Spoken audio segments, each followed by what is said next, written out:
Praise the lord. క్రీస్తునందు ప్రియమైన సహోదరి సహోదరులారా, ఇప్పుడు మనం సెయింట్ క్యాథరిన్ అనే ఒక బోర్డు చూస్తున్నాం. ఇప్పుడు మనం ఈజిప్ట్ దేశంలో ఉన్నాం. ఈజిప్ట్ నుంచి మనం ఇజ్రాయెల్ దేశానికి వెళ్తూ ఉన్నాం. ఈ వెళ్లే మధ్యలో మోషే ప్రవక్తకు దేవుడు మండుతున్న పొదలో ఎక్కడైతే కనిపించాడో ఆ ప్రదేశం ఉంటుంది. ఆ ప్రదేశం దగ్గరికి వెళ్తున్నాం. ఆ కొండ మీద కనబడే ఆ చిన్న ఇల్లులాగా కనబడేది ఒక చర్చ్ అనమాట, ఒక చిన్న చర్చ్. అంటే ఈజిప్ట్ దేశంలో కొన్ని ప్రదేశాల్లో ఎక్కడైతే పరిశుద్ధ ప్రదేశాలు ఉన్నాయో, ఎక్కడైతే బైబిల్కి సంబంధించిన కొన్ని సంఘటనలు జరిగాయో ఆ ప్రాంతాల్లో చర్చిలు కట్టారు. అంటే ఇక్కడ కూడా అలాంటి సంఘటన జరిగిందని చెప్పి ఒక చర్చ్ కట్టారు. అంటే ఇశ్రాయేలీలు ఈజిప్ట్ నుంచి ఇజ్రాయెల్ దేశానికి వెళ్ళే దారిలో ఈ ప్రదేశాల్లో వాళ్ళు ఉన్నారు. ఈ కొండల మధ్యలో వాళ్ళు చాలా కాలం వాళ్ళు ఉన్నారు. ఇక్కడ నుంచి సీనాయి పర్వత శ్రేణి మొదలవుతుంది. ఇదిగో ఇక్కడ మేమందరం బస్ దిగాం. ఈ ప్రదేశాలు చూస్తూ ఉంటే ఈ కొండ పైన చూడండి, ఈ కొండంతా ఎలా ఉందో. ఎక్కడా కూడా చిన్న మొక్క కూడా కనబడట్లేదు. మన భారతదేశంలో కానీ ఇతర అనేక దేశాల్లో కొండల మీద చాలా పచ్చగా చాలా మొక్కలు కనబడుతూ ఉంటాయి. ఇక్కడ మాత్రం ఎటువంటి మొక్కలు కనబడడం లేదు. అంటే ఈ ప్రదేశంలో నీటి ఛాయ, అంటే నీటి జాడ ఎక్కడ కనబడదు అని అర్థమవుతూ ఉంది. కేవలం మంచు మాత్రమే ఇక్కడ పడద్ది. కానీ ఇలాంటి ప్రదేశంలో, నీళ్లు లేని ఈ ప్రదేశంలో ఇశ్రాయేలీలు ఇలాంటి ఈ ప్రదేశాల్లో దేవుడు లక్షల మందికి ప్రతిరోజు త్రాగడానికి వారి అవసరానికి సరిపోయినన్ని నీళ్లుని, అలాగే వారికి కావలసిన ఆహారాన్ని అంటే మన్నాని, అలాగే వారికి కావలసిన మాంసాన్ని అంటే పూరేడు పక్షుల్ని అన్నిటిని దేవుడు ఇక్కడికి పంపించేవాడు. ప్రతిరోజు వారు ఇక్కడ మన్నాను ఏరుకొని, ఆకాశం నుంచి కురిసిన మన్నాను ఏరుకొని తినేవారు. అలాగే వాళ్ళ దగ్గరికి వచ్చే పూరేడు పక్షుల్ని వాళ్ళు కాల్చుకుని తినేవారు. వాళ్ళకి త్రాగడానికి నీళ్లు ఎలా వచ్చాయనేది చాలా ఆశ్చర్యం కలిగించే విషయం అనమాట. లక్షల మందికి నీళ్లు ఎలా వస్తాయి అనేది చాలా ఆశ్చర్యకరమైన విషయం. ఎందుకంటే ఇక్కడ ఎక్కడ నీటి జాడ కనబడదనమాట. ఇదిగో ఈ ప్రదేశంలో ఈ కొండలు చూస్తే మనకు అర్థమవుతుంది కదా. ఎక్కడ మీరు బోరు వేసినా కూడా నీళ్ళు ఇక్కడ పడవు. ఎక్కడో ఒక చోట మాత్రం ఒక ఏదైనా నీళ్లున్న ప్రదేశంలో ఒక బావి ఉంటుంది. ఆ బావిలోంచే నీళ్ళు త్రాగాలి.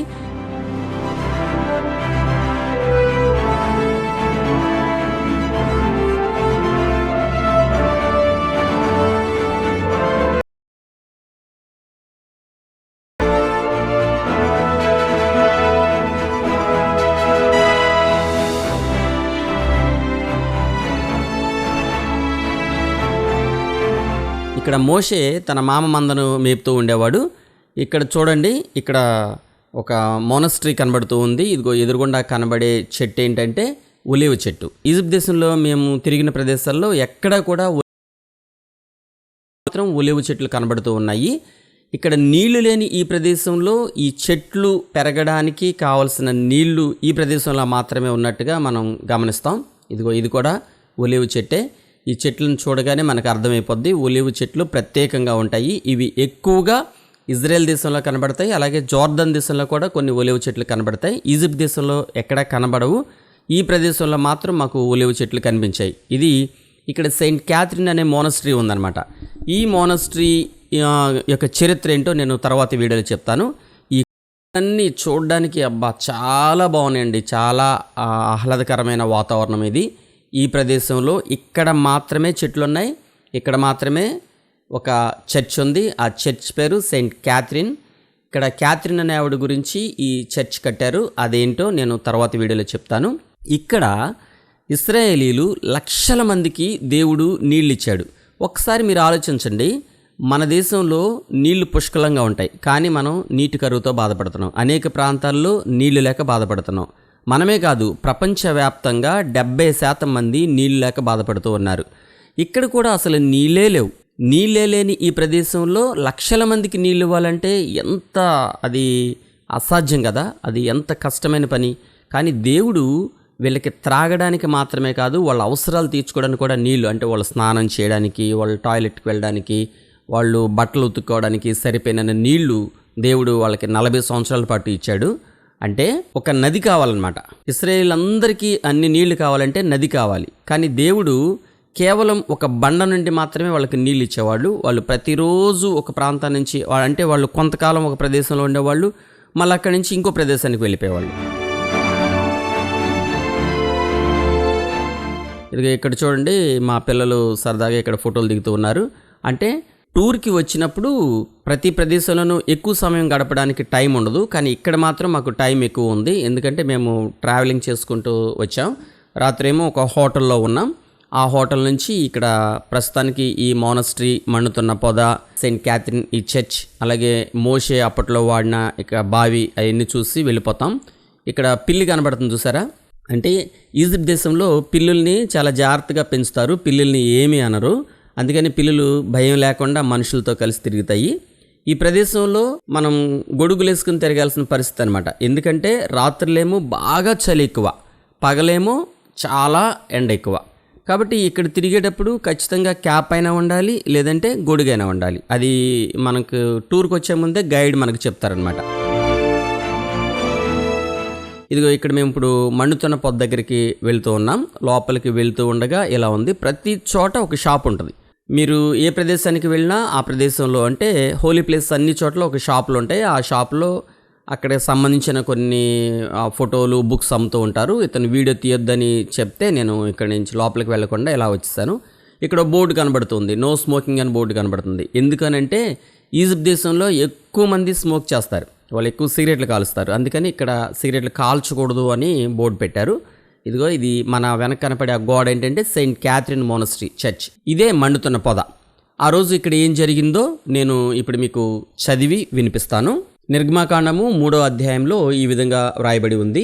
మోషే మిద్యాను యాజకుడైన ఇత్రో అను తన మామ మందను మేపుచు ఆ మందను అరణ్యము అవతలకు తోలుకొని దేవుని పర్వతమైన హోరేబునకు వచ్చెను.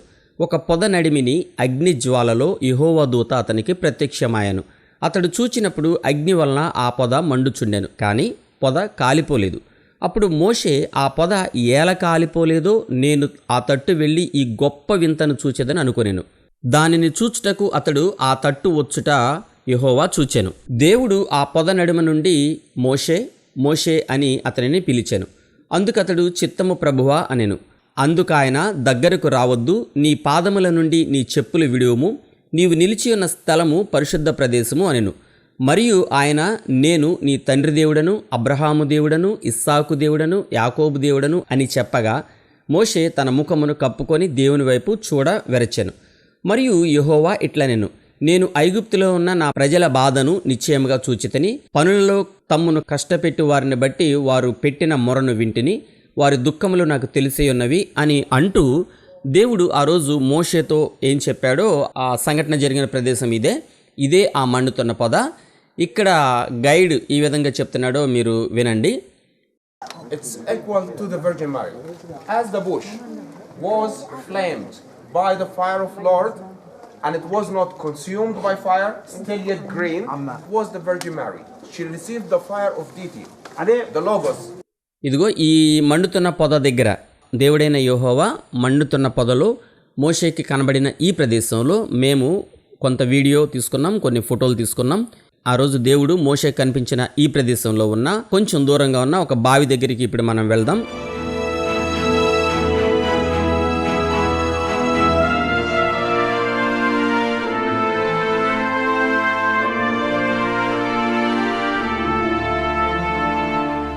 అప్పట్లో మోషే వాడిన బావి ఇదే. అంటే ఈ బావిలో మాత్రమే నీళ్లుంటాయి. ఈ ప్రదేశం మొత్తంలో ఎక్కడా ఇలాంటి బావి ఉండదు. ఈ బావిలో మాత్రమే నీళ్లుంటాయి. ఇదిగో లోపలికి నేను చూపిస్తాను.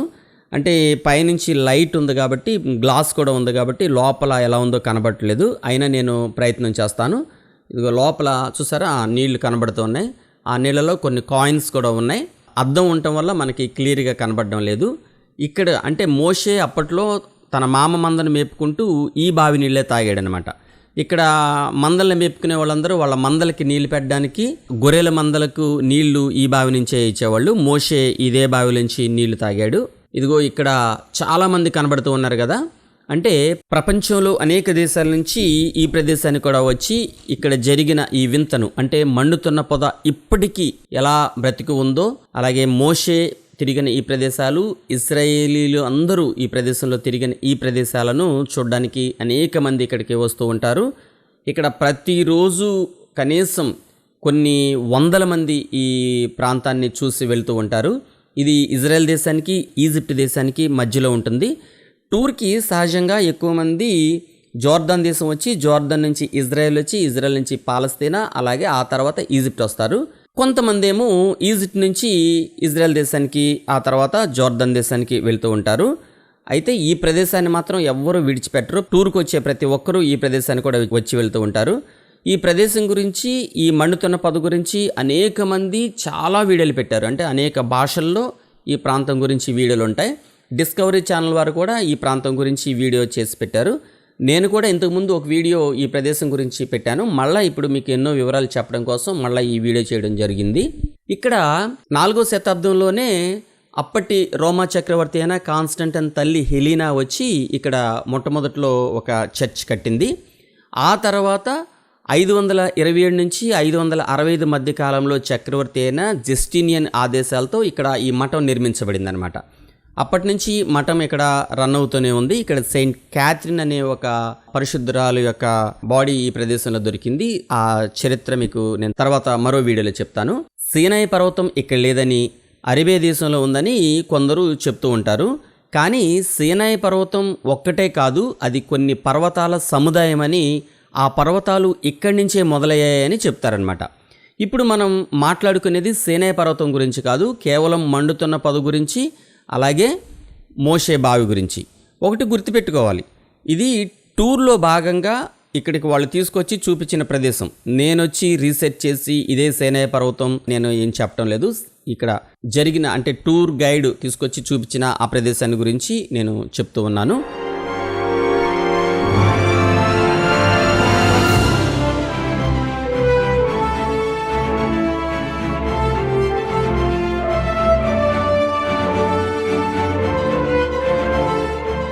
కాబట్టి ఇది పరిశుద్ధ ప్రదేశం. మన దేవుడు ఇక్కడ మోషేకి మండుతున్న పొదలు కనబడిన ఈ ప్రదేశం కాబట్టి ఇక్కడ మేము మోకరించి మేము ప్రార్థన చేసుకున్నాం.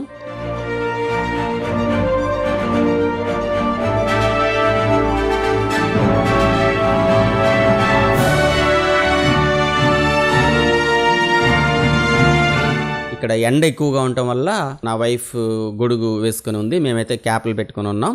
ఇదిగో ఈ పర్వతాలన్నీ ఈ విధంగా కనబడుతూ ఉన్నాయి. ఈ ప్రదేశంలో, ఈ ప్రదేశాల్లో తిరిగారు వాళ్ళు, ఈ ప్రదేశాల్లో ఉన్నారు. మోషే వాళ్ళందరినీ ఇక్కడ వదిలిపెట్టి సీనాయి పర్వతం పైకి వెళ్ళి ఆయనతో 40 రోజులు గడిపిన ఆ ప్రదేశం ఇది. మోషే తిరిగి వచ్చేటప్పటికి వాళ్ళు బంగారు దూడను తయారు చేసుకుని ఇదే మన దేవుడు అని పూజించిన ఆ ప్రదేశం ఇది.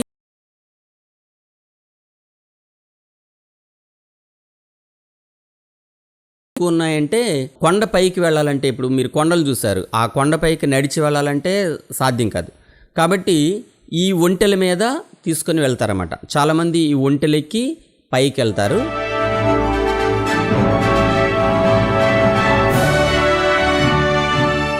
ఇదిగో ఇక్కడ ఈ వ్యక్తి స్థానికుడు, ఇక్కడుండే వ్యక్తి, ఇతను ఇక్కడ వివరాలు చెప్తాడు. ఇదిగో ఇప్పుడు మనం చూసేది ఒలీవ చెట్టు. చాలా దగ్గరగా మీకు తీశాను. ఒలీవ చెట్టు ఈ విధంగా ఉంటుంది. ఈ ఒలీవ చెట్టు కాయలను కూడా నేను మీకు చూపిస్తున్నాను. ఈ ఒలీవ చెట్టు గురించి, ఒలీవ కాయల గురించి, ఒలీవ నూనె గురించి నేను ఇంతకు ముందే ఒక వీడియో చేసి మన యూట్యూబ్లో, మన ఛానల్లో, మీరు కావాల్సిన వాళ్ళు, దాని వివరాలు తెలుసుకోవాలనుకున్న వాళ్ళు ఆ వీడియో.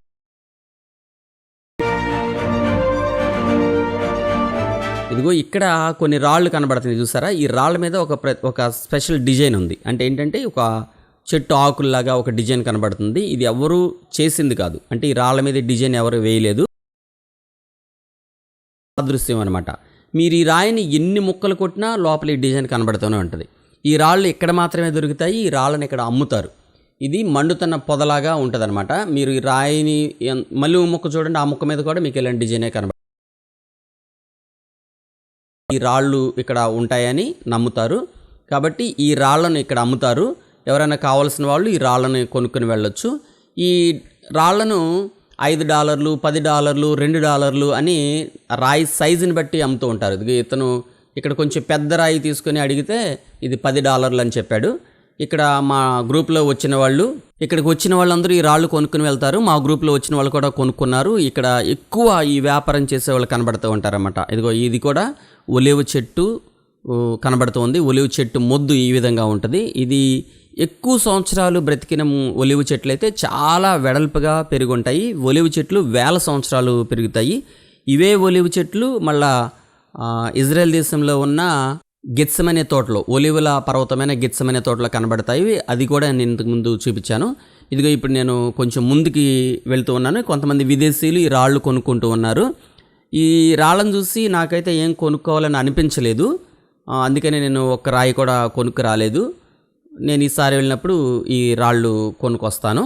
ఇదిగో ఇప్పుడు మేము ఇశ్రాయేలీలు నివసించిన ఈ పర్వతాల నడుమున మేము కూడా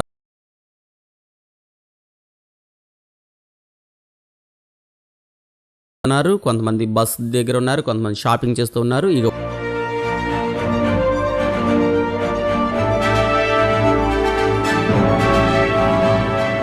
ఇక ఒంటెలు కనబడుతున్నాయి. ఈ ఒంటెల పైన ఎక్కి ఈ పర్వతాల పైకి వెళ్తారు. అయితే ఈ ఒంటెల మీద ఎక్కి కొంతమంది ఫోటోలు దిగుతున్నారు. మా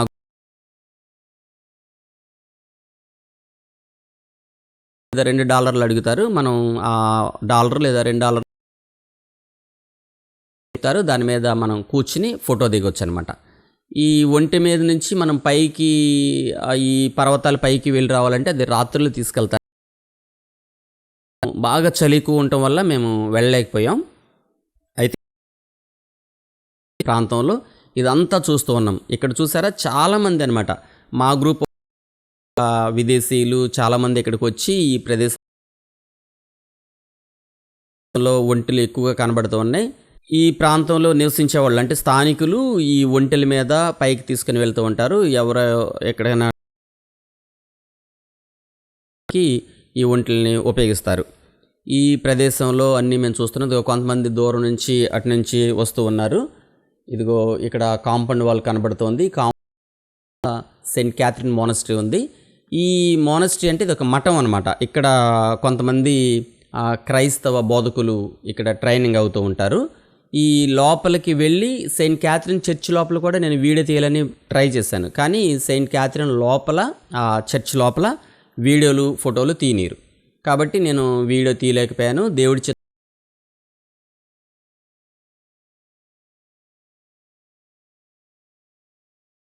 కూర్చుని అది ఆహారాన్ని నెమరేసుకుంటూ ఉంది.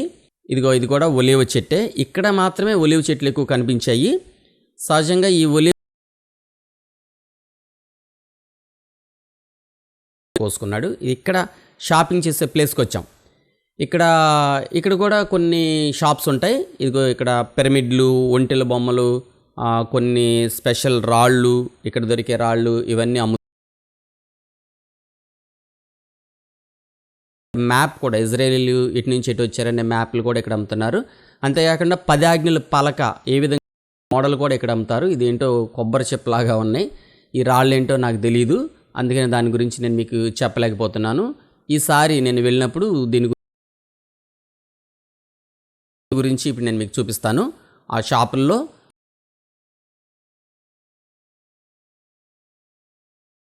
ఈ ప్లేస్లో కూడా ఏ యొక్క షాపులు ఉంటాయి, అక్కడ దొరికే వస్తువులు అంటే అక్కడికి సంబంధించిన కొన్ని ఫొటోస్ అయినా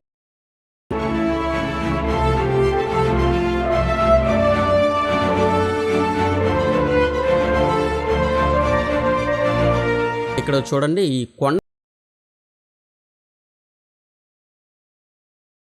బహుశా ఇది చెక్కారేమో అని చెప్పి కొంతమంది అంటారన్నమాట. అంటే వాళ్ళు దూడలను కూడా పూజ చేశారు కాబట్టి బంగారు దూడలను తయారు చేసుకుని ఇది వాళ్ళు చెక్కిందేమో, అంటే ఇది దూడ ఆకారంలో ఉంది అంటారు. బస్సులో మనతో పాటు సెక్యూరిటీగా ఒక గన్మెన్ పంపిస్తారని చెప్పాను కదా, అతనే ఈయన నాకు ఫ్రెండ్ అయ్యాడు. తర్వాత ఇది చూడండి, ఇదే 10 ఆజ్ఞల మోడల్. అప్పట్లో దేవుడు మోషే ప్రవక్తకి రాసిచ్చిన 10 పలకలు ఈ విధంగా ఉంటాయి, దాని మీద అక్షరాలు ఈ విధంగా ఉంటాయని చెప్పేసి వాళ్ళు చూపిస్తూ ఉన్నారు. ఇక ఇక్కడ ఈ షాపులను చూడండి. ఈ షాపుల్లో ఏ విధంగా వీళ్ళు అమ్ముతారో, ఈ షాపులు ఏ విధంగా ఉన్నాయో మీకు డైరెక్ట్గా.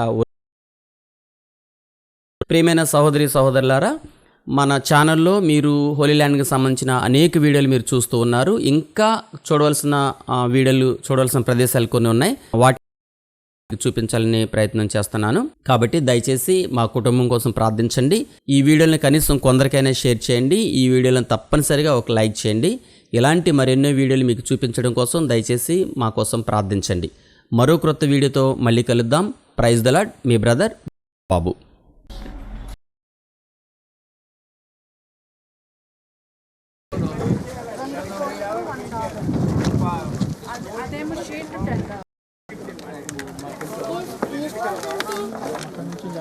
మన వాళ్ళందరూ దాంట్లో పెడతారు.